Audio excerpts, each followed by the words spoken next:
Welcome back to our journey through the book of Genesis. If you've been following along, in the last episode, Joseph interpreted the dreams of Pharaoh's cupbearer and baker while still in prison. But 2 years passed and Joseph remained forgotten, until one night Pharaoh had troubling dreams that no wise man could explain. Pharaoh saw 7 fat, healthy cows feeding by the river.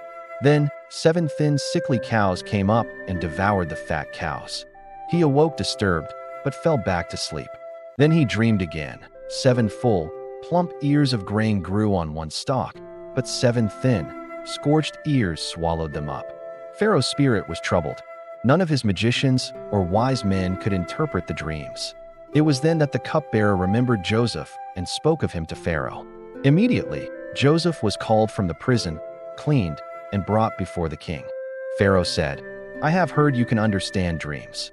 But Joseph replied humbly, "It is not me. God shall give Pharaoh an answer of peace." Joseph then explained the meaning. The 7 fat cows and 7 full ears were 7 years of great abundance throughout Egypt. But the 7 thin cows and withered ears signified 7 years of famine that would follow. Joseph warned Pharaoh. The famine would be so severe that all memory of the years of plenty would be forgotten. Then Joseph, with boldness and wisdom from God, gave counsel. Let Pharaoh appoint a wise and discerning man and set him over the land of Egypt. During the 7 years of plenty, gather and store food so that in the years of famine the land will not perish. Pharaoh and his servants were amazed. Pharaoh declared, "Can we find such a one as this, a man in whom is the Spirit of God?"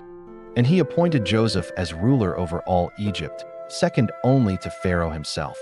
From prison to palace, Joseph's faith in God's providence lifted him high. This is the story of Joseph's rise, a testimony that no matter how low we may be, God can raise us up in his perfect time.